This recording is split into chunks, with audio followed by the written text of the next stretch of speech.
Today, I'm going to share to you my experience of facing my abuser. During this time, there was a lot of uncertainty going around.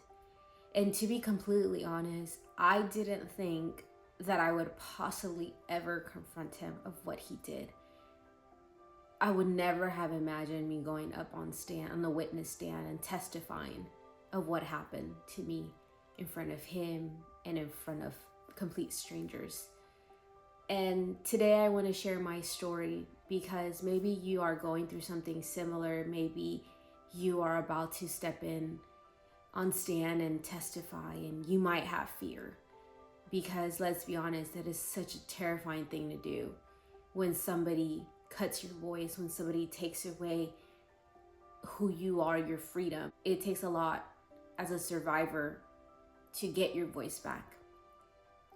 And I remember during that time, I was just terrified. And in those moments, I didn't think I would be able to do it. However, I prayed. I prayed to God to give me that peace. Today's message, it reminded me through a sermon that I listened to that talked about a storm that the disciples were going through with Jesus right there with them on the boat.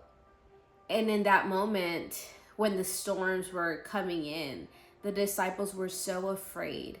They were so terrified that they were going to die. And you wouldn't believe, but Jesus was actually asleep during that storm. And it was surprisingly, because I had never seen that point of view of why was Jesus asleep in the middle of the storm. It's because he was in control and he had peace. Mark 4:38.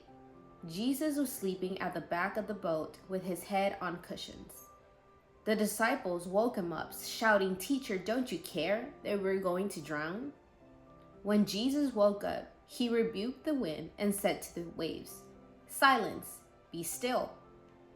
Suddenly, the wind stopped, and there was a great calm. What I got from that was that we need to have faith in Jesus. We need to have faith that he will calm the storm around us and he will grant us peace.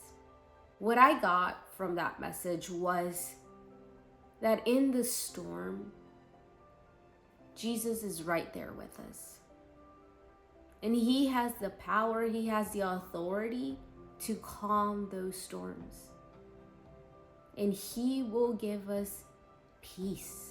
When we're facing any storm that we're facing, he will give us peace. Don't think that the storm and challenges that you are facing, that you're by yourself, because you're not. It may seem that way, possibly, but you have a God that is right there next to you, and he can grant you that peace. The same way that he granted me that peace when I did face my abuser and I went in court, I was able to have composure. I was able to get every word out. And those who have suffered the way that I have suffered on that same scale, you know, you've experienced that firsthand of how terrifying that can be.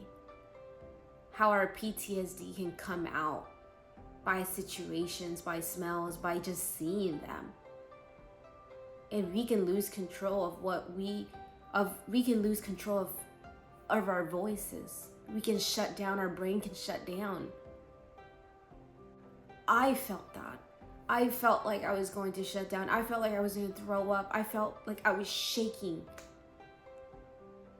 But I went into that court and I prayed. And God gave me peace. And I was able to get everything out.